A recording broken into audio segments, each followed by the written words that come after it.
नमस्कार प्यारे दोस्तों, स्वागत है आप लोगों का आपके अपने चैनल आईएएस विजन में। और आज हम लोग अपनी पॉलिटी सीरीज को आगे बढ़ाएंगे और इसमें देखेंगे गवर्नेंस, यानी कि हम लोग अब आगे बढ़ चुके हैं पार्ट नंबर 6। गवर्नेंस नहीं, एग्जीक्यूटिव, यूनियन एग्जीक्यूटिव, इसके बारे में जानेंगे। हम यहाँ पे ये देखेंगे यूनियन एग्जीक्यूटिव फॉर्म कौन करता है और यूनियन एग्जीक्यूटिव में जो रियल एग्जीक्यूटिव पावर्स हैं वो किसके पास में है। तो ये बहुत ज्यादा अहम हो जाता है यूनियन एग्जीक्यूटिव को समझना। और एक तरीके से ये डिबेट भी हम लोग देखेंगे कि हम लोग कौन सी डेमोक्रेसी हैं, क्या हम प्रेसिडेंशियल डेमोक्रेसी हैं या फिर हम पार्लियामेंट्री डेमोक्रेसी हैं। तो आइए बिना किसी देरी के इस वीडियो को शुरू करते हैं। शुरू करने से पहले मैं बस यही कहना चाहूंगा कि वीडियो को अंत तक देखें, दिल खोल के, हो सके तो इसे लाइक करें, चैनल को सब्सक्राइब करें अगर आप नए हैं, तो डेली ही ऐसी अमेजिंग वीडियोस आप तक पहुंचती रहती हैं।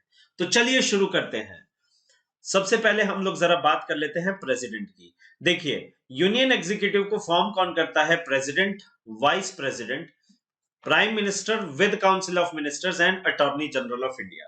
तो ये जो सारे के सारे 6 सेक्टर्स हैं, 6 बेसिकली बॉडीज हैं हम कहें, तो यही फॉर्म करती हैं यूनियन एग्जीक्यूटिव ऑफ इंडिया को। President, vice president, prime minister, council of ministers and इसके अलावा अटॉर्नी जनरल ऑफ इंडिया। तो ये जो 5 पार्ट्स हैं यही यूनियन एग्जीक्यूटिव को फॉर्म करते हैं। तो आइए जरा अब हम आगे बढ़ते हैं। सबसे पहले है प्रेसिडेंट ऑफ इंडिया और इन्हीं के बारे में हम लोग जानेंगे। देखिए यहाँ पे हम लोग क्या क्या जानेंगे कि प्रेसिडेंट जो है वो प्रेसिडेंट ऑफ इंडिया किन्हें कहते हैं, उनके लिए क्वालिफिकेशंस क्या क्या होंगी, इलेक्शन कैसे होता है, इनका इम्पीचमेंट, शब्द है इम्पीचमेंट, इम्पीचमेंट मतलब इनको ऑफिस से हटाना, और इनकी पावर्स क्या है, फंक्शंस क्या है, कॉन्स्टिट्यूशनल पोजीशन क्या है। तो ये वीडियो 2 पार्ट्स में आएगा। आज पहला पार्ट है, जरा इसके बारे में अब हम देखते हैं। आर्टिकल 52 जो कि सबसे छोटा आर्टिकल है, वो ये कहता है कि there shall be a president of India, यानी कि भारत में जो प्रेसिडेंट हैं, जो राष्ट्रपति हैं, उनकी पोस्ट, उनकी जगह खाली नहीं हो सकती। हमेशा भारत में कोई ना कोई प्रेसिडेंट रहेगा ही रहेगा। कहने का मतलब यह है कि इंडिया में एक प्रेसिडेंट की पोस्ट रहेगी और वो पोस्ट कभी भी खाली नहीं रहेगी, कोई ना कोई प्रेसिडेंट हमेशा रहने वाला है। अच्छा, एक और चीज, ये जो मैंने आपको पिक्चर दिखाई है, इसमें आप राष्ट्रपति रामनाथ कोविंद, वाइस प्रेसिडेंट वेंकैया नायडू और prime minister Narendra Modi, council of ministers उनका एंड अटॉर्नी जनरल, इनकी करंट अटॉर्नी जनरल, इनकी फोटो आप देख रहे हैं, के वेणुगोपाल साहब। तो इनकी आप फोटोज देख रहे हैं। जब ये वीडियो बन रहा है तब ये लोग हैं, इसके बाद में चेंज हो जाएंगे, तो ठीक है, दूसरा देख सकते हैं आप। बहरहाल जो बॉडीज है वो यही है। यूनियन एग्जीक्यूटिव में कौन आते हैं? President, vice president, prime minister, council of minister, attorney general. तो अभी तक हमने ये जाना कि भारत में कभी भी राष्ट्रपति की जो ऑफिस है वो वेकेंट नहीं रहेगा। राष्ट्रपति के ऑफिस में हमेशा कोई ना कोई उसे ऑक्यूपाई करने वाला रहने वाला है। और बेसिकली इस आर्टिकल का मतलब क्या है? ये शॉर्टेस्ट आर्टिकल है हमारे संविधान का, सबसे छोटा आर्टिकल यही है। और कहता क्या है कि ऑपरेशन ऑफ कॉन्स्टिट्यूशनल स्कीम और structure cannot be envisioned even for a short while without a president of India being in the office. कहने का साफ साफ मतलब यह है कि हमारा जो संविधान है, हमारा जो डेमोक्रेसी है, हमारा जो राजनीतिक पूरा का पूरा संरचना है, ये किसी भी समय, भले ही वो छोटा समय काल ही क्यों ना हो, कभी भी काम ही नहीं कर सकती बिना प्रेसिडेंट के। यानी प्रेसिडेंट का होना बहुत जरूरी है। अब आप ये सोचेंगे कि प्रेसिडेंट इतने इंपॉर्टेंट है क्या, कि सुप्रीम हेड हमारे देश के क्या राष्ट्रपति ही हैं? तो जी हाँ, बिल्कुल सही बात है, लेकिन आगे चल के आप देखेंगे कि ये सिर्फ और सिर्फ एक नॉमिनल हेड है ना, नॉमिनल हेड ही है। रियल पावर्स कहीं और हैं, पावर सेंटर कहीं और है, उनको भी हम लोग जरा आगे चल के देखेंगे। लेकिन बहरहाल अभी तक के लिए आपको इतना जानना जरूरी है कि भारत में राष्ट्रपति का जो पद है वो कभी रिक्त नहीं रह सकता। भारत के संविधान की संरचना की जो व्याख्या है और जो उसका चलन है, वो बिना राष्ट्रपति के संभव ही नहीं है। It is not possible to run the constitutional scheme और structure of our democracy, Indian democracy, without the without someone occupying the office of the president. Okay, अगला है आर्टिकल 53। ये कहता है कि जो एग्जीक्यूटिव पावर है यूनियन की वो प्रेसिडेंट में ही दी गई है। कहने का मतलब ये है कि all the executive power of the union means central government. यहां जो शब्द है यूनियन, यूनियन का मतलब क्या है? Central government. तो सेंट्रल गवर्नमेंट का जो पावर है, एग्जीक्यूटिव पावर, वो किसको दिया गया है? यूनियन गवर्नमेंट का किसको दिया गया है? प्रेसिडेंट को दिया गया है। और प्रेसिडेंट जो है उन्हीं के अंदर एग्जीक्यूटिव पावर्स रहेंगी। अब समस्या कहां पे आ जाती है कि एग्जीक्यूटिव पावर क्या है, और इस एग्जीक्यूटिव पावर की कोई व्याख्या नहीं है, कोई डेफिनेशन नहीं है हमारे संविधान में। हमारे कॉन्स्टिट्यूशन में there is no such definition of executive power कि एग्जीक्यूटिव पावर ठीक है आपने दे तो दी, लेकिन एग्जीक्यूटिव पावर कहते किसे हैं ये तो बता दीजिए साहब। ऐसा कहीं भी संविधान में इसका उल्लेख नहीं है। तो फिर एग्जीक्यूटिव पावर को कैसे समझेंगे? आइए जरा देखिए। पहली चीज, ये हमारे संविधान में इसकी व्याख्या नहीं है, संविधान में इसके बारे में बताया नहीं गया है, डिफाइन नहीं किया गया है। दूसरा, ये जो है ये एग्जीक्यूटिव फंक्शन या एग्जीक्यूटिव पावर, ये हमें जो डेफिनेशन मिली है ये मिली है राम जाव्या कपूर, राम जवाया या जाव्या जो भी आप कहें, Kapoor versus state of Punjab 1955 supreme court के इस वर्डिक्ट में। ठीक है, इसमें सुप्रीम कोर्ट ने अपना फैसला सुनाया, फैसला सुना के ये कहा कि एग्जीक्यूटिव पावर इसे कहते हैं। अब एग्जीक्यूटिव पावर का मतलब क्या? देखिए, इसका मतलब है कि पॉलिसी डिटरमिन भी करना और उसे एग्जीक्यूट भी करना। उसके अलावा जो लीगलाइजेशन है या हम यूं बोले लेजिस्लेशन है, उसकी शुरुआत करना, ऑर्डर को मेंटेन रखना, प्रमोशन और सोशल इकोनॉमिक वेलफेयर को आगे बढ़ाना, प्रमोट करना, फॉरेन पॉलिसी को डायरेक्ट करना, और इनफैक्ट जो जनरल एडमिनिस्ट्रेशन है कंट्री का उसको कैरी ऑन करना, उसको सुपरवाइज करना। यही है एग्जीक्यूटिव पावर्स। कहने का मतलब एग्जीक्यूटिव पावर्स का मतलब क्या है? पॉलिसी बना के पॉलिसी को चलन में लाना, एग्जीक्यूट करना, लेजिस्लेशन को इनिशिएट करना, लॉ एंड ऑर्डर को मेंटेन करना, सोशल और इकोनॉमिक वेलफेयर को प्रमोट करना, फॉरेन पॉलिसी को डायरेक्ट करना, मतलब फॉरेन पॉलिसी को दिशा देना, और उसके अलावा जनरल एडमिनिस्ट्रेशन जो है स्टेट का उसको कैरी ऑन करना, कैरी फॉरवर्ड करना। इसके अलावा एक बहुत ही ब्यूटीफुल डेफिनेशन दी गई थी, और ये दी गई थी जो कॉन्स्टिट्यूशनल एक्सपर्ट्स थे उनकी एक किताब, उनकी किताब का नाम था कॉन्स्टिट्यूशन एंड एडमिनिस्ट्रेशन। उनकी एक किताब थी कॉन्स्टिट्यूशन एंड एडमिनिस्ट्रेशन, और इसमें बहुत ही ब्यूटीफुल डेफिनेशन है कॉन्स्टिट्यूशन एंड एडमिनिस्ट्रेशन लॉ। ये थी वेड एंड ब्रेडली, इन्होंने ये किताब लिखी थी, और इसमें इन्होंने बहुत ही प्यारी डेफिनेशन दी है एग्जीक्यूटिव फंक्शन की। एग्जीक्यूटिव पावर का मतलब ये है, देखिए, लॉ बनाना, legislative power plus judicial power, इसको इस टोटल पावर में से जो भी रह जाता है इसको घटाने के बाद वही क्या होता है? आपका एग्जीक्यूटिव पावर। टोटल पावर्स है, देखिए, एक होता है लॉ बनाना, और एक होता है उस लॉ की अवहेलना हुई तो उसके खिलाफ सजा देना, जुडिशियल पावर। तो इन दोनों में से जो घटा दोगे टोटल पावर में से इन दोनों को जब, तो जो बचेगा वही एग्जीक्यूटिव पावर है। तो ये रेजिडुअल है, कंप्लीट अथॉरिटी का रेजिडुअल है जो कि हमें मिल रहा है लेजिस्लेटिव और जुडिशियल पावर्स को हटा के। ये बहुत ही इंपॉर्टेंट है, residue of legislative and judicial powers. ठीक है, अब जरा इस पे भी चर्चा कर लें कि कॉन्स्टिट्यूशनल पोजीशन क्या है प्रेसिडेंट की। तो देखिए साहब, जैसा कि मैंने आपको बताया, Ram Jawaya versus state of Punjab 1955 में सुप्रीम कोर्ट ने क्लियर कट रूप से यह कह दिया कि प्रेसिडेंट सिर्फ और सिर्फ एक फॉर्मल या कॉन्स्टिट्यूशनल हेड है।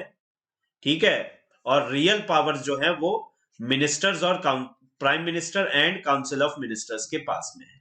जितनी भी पावर्स हैं, रियल पावर्स हैं, वो सारी की सारी इनके।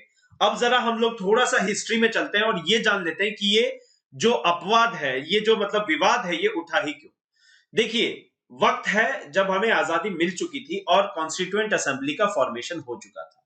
इसके प्रेसिडेंट थे डॉक्टर राजेंद्र प्रसाद। तो डॉक्टर राजेंद्र प्रसाद इसके कॉन्स्टिट्यूएंट असेंबली के प्रेसिडेंट थे और जो बाद में भारत के 2 कंसेक्यूटिव टर्म्स के लिए आगे चल के राष्ट्रपति भी बने।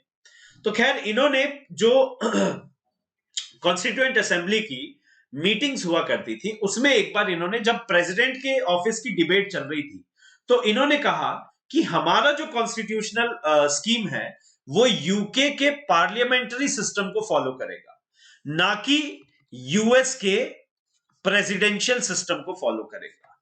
तो यूके का पार्लियामेंट्री सिस्टम हम लोग फॉलो करते हैं, ना कि प्रेसिडेंशियल। ये उस समय क्लियर हुआ था और इन्होंने, डॉक्टर राजेंद्र प्रसाद ने खुद इस बात को कहा था, है ना, ये खुद इन्होंने इस बात को कहा। बहरहाल 1950 26 जनवरी हमारा जो संविधान है वो लागू हुआ और कुछ समय बाद, मतलब जब इन्होंने, ये डॉक्टर राजेंद्र प्रसाद ने ये बात कही, तो उन्होंने कहा कि real powers prime minister and council of ministers के अंदर में है। क्वीन जो है वो कुछ भी नहीं कर सकती बिना इनके रिकमेंडेशन के। ये यूके में चलता है, वैसे ही हमारे यहाँ है कि जो प्रेसिडेंट होगा वो कुछ नहीं कर सकता बिना इनके रिकमेंडेशन के, prime minister and council of ministers के रिकमेंडेशन के। ये उन्होंने उस समय कहा। लेकिन कुछ साल बाद जब ये किसी लॉ यूनिवर्सिटी में गए, I am forgetting the name, और उस लॉ यूनिवर्सिटी में जाके, बहरहाल इंपॉर्टेंट भी नहीं है उस यूनिवर्सिटी का नाम, बट इन्होंने जो कहा वो इंपॉर्टेंट है। इन्होंने कहा कि हमारा संविधान में आर्टिकल 74 है, आगे चल के हम पढ़ेंगे आर्टिकल 74। आर्टिकल 74 कहता है कि काउंसिल ऑफ मिनिस्टर होगा, पीएम उसे हेड करेंगे और वो प्रेसिडेंट को एड और एडवाइस करने के लिए बनाया जाएगा, यानी कि aid and advice to the president. ये काउंसिल ऑफ मिनिस्टर का काम है। बहरहाल अब ये काउंसिल ऑफ मिनिस्टर्स का काम है कि वो प्रेसिडेंट को एड और एडवाइस करे, लेकिन ये कहां लिखा है कि प्रेसिडेंट को वो एड और एडवाइस फॉलो ही करनी पड़ेगी? ये तो कहीं नहीं लिखा कि प्रेसिडेंट को वो बात माननी ही पड़ेगी, वो एड और एडवाइस प्रेसिडेंट को फॉलो करनी ही करनी है, ये तो कहीं नहीं लिखा। तो इस हिसाब से हमारी जो डेमोक्रेसी है वो प्रेसिडेंशियल डेमोक्रेसी, और इसमें प्रेसिडेंट ही सुप्रीमो है, हेड है। रियल एग्जीक्यूटिव पावर्स प्रेसिडेंट के पास में, prime ministers and council of ministers के पास में नहीं है।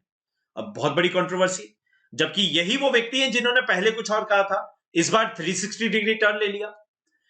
और ये विवाद और भी बड़े थे, ये हमें पता चलता है, अगर आपको समय मिले, वैसे मिलेगा नहीं, लेकिन मैं आपको रेफरेंस दे देता हूं। सुभाष कश्यप, एक कॉन्स्टिट्यूशनल एक्सपर्ट, उन्होंने अपनी किताब में एक सीरीज ऑफ लेटर्स का जिक्र किया है। कुछ पत्रों का आदान प्रदान हुआ था उस समय के हमारे प्राइम मिनिस्टर पंडित जवाहरलाल नेहरू और डॉक्टर राजेंद्र प्रसाद के बीच में, और उन्हीं लेटर्स में इन सब चीजों का जिक्र भी था। लेकिन 1955 में सुप्रीम कोर्ट ने इस केस में इसको कट टू क्लियर कर दिया। तो ये एपिसोड था प्रेसिडेंट ऑफ इंडिया का, फर्स्ट प्रेसिडेंट ऑफ इंडिया का। इसी जजमेंट को और जस्टिफाई किया यूएनआर राव वर्सेस इंदिरा गांधी 1971 केस में, कि हमारा जो कॉन्स्टिट्यूशन है वो ब्रिटिश पार्लियामेंट्री सिस्टम पे मॉडल्ड है। यही वर्डिक्ट पे सुप्रीम कोर्ट रहा।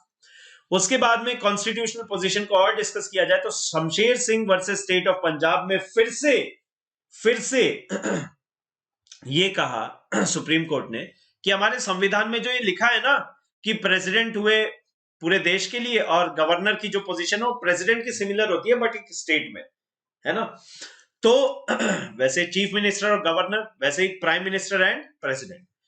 तो गवर्नर या प्रेसिडेंट का सेटिस्फेक्शन के ऊपर बात चलती थी कि सेटिस्फेक्शन होगा तभी तो एड एंड एडवाइस को फॉलो करेंगे, अगर सेटिस्फाइड नहीं है तो क्यों फॉलो करेंगे। तो सुप्रीम कोर्ट ने क्लियर किया कि ये जो सेटिस्फेक्शन है ये पर्सनल सेटिस्फेक्शन की बात नहीं हो रही है, ये बात हो रही है satisfaction of council of ministers, जो कि प्राइम मिनिस्टर हेड कर रहे हैं उनके द्वारा, राइट। तो ये 1974 के इस डिसीजन के बाद में क्लियर कट हो गया कि जो हमारा संविधान है वो कौन सा है, पार्लियामेंट्री सिस्टम ऑफ यूके पे बेस्ड है। अब इसी पे चलते हैं, आर्टिकल 74 को जरा जान लेते हैं। देखिए जो ओरिजिनल आर्टिकल था वो इतना सा था, article 74। There shall be council of ministers headed by the prime minister to aid and advise the president. सिर्फ इतना कहता था। उसके बाद में जो 42nd अमेंडमेंट कॉन्स्टिट्यूशनल अमेंडमेंट आया इंदिरा गांधी के वक्त 1976 में, उसने ये और ऐड कर दिया इसमें एक phrase, who shell act on that advice. अब ये बाइंड कर दिया, अभी तक बाइंडिंग नहीं था, अब बाइंड कर दिया।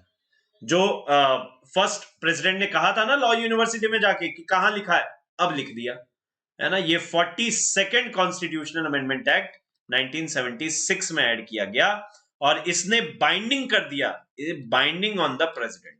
अब प्रेसिडेंट के पास और कोई चारा नहीं है, अगर वो फिर भी डिससेटिस्फाइड है अपना इस्तीफा दे सकते हैं। तो who shell act on that advice, right. खैर, ये जब दिया गया तब इमरजेंसी का समय था और लोगों में बहुत ज्यादा गुस्सा था इंदिरा गांधी के प्रति। उसी गुस्से में का फायदा जनता दल को मिला उस समय, और जनता पार्टी आई और इन्होंने अपने कैंपेन में कहा था, मोरारजी देसाई प्राइम मिनिस्टर बने, इन्होंने अपने कैंपेन में कहा था कि जितने भी चेंजेस इंदिरा गांधी ने किए हैं इमरजेंसी के दौरान, हम सारे के सारे रिवर्ट कर लेंगे। तो उसमें एक ये भी था। तो इन्होंने, जी हां बिल्कुल, इन्होंने 44th कॉन्स्टिट्यूशनल अमेंडमेंट एक्ट लेके आए और इसमें 1978 में, और इसमें इन्होंने कहा कि जनता पार्टी जितने भी डैमेज किए हैं वो सारे अंडू करेगी। और उसके तहत इन्होंने फर्दर आर्टिकल 74 में ऐड किया कि provided the president may ask for recommendation, अभी मैं समझाऊंगा पूरा इसका हिंदी, या reconsideration of the advice and shall act according to the advice retendered। कहने का मतलब यह है कि जो प्रेसिडेंट है अगर डिससेटिस्फाइड है तो रिकंसिडर करने के लिए कह सकते हैं कि आप अपनी एडवाइस को रिकंसिडर कीजिए साहब, और एक बार ऐसा कह सकते हैं वो, मतलब अब ये पावर दे दी कि एक बार रिकंसिडर करने को कह सकते हैं। उसके बाद में अगर फिर भी वही एडवाइस वापस गई तो उनको मानना पड़ेगा, शैल एक्ट ऑन द एडवाइस रीटेंडर्ड। अब उनके पास कोई चारा नहीं है, वो बात माननी ही पड़ेगी। तो इसका मतलब ये हुआ कि एक बार आपने रिकंसिडर करने की एक प्रोविजन डाल दिया, दैट्स ऑल।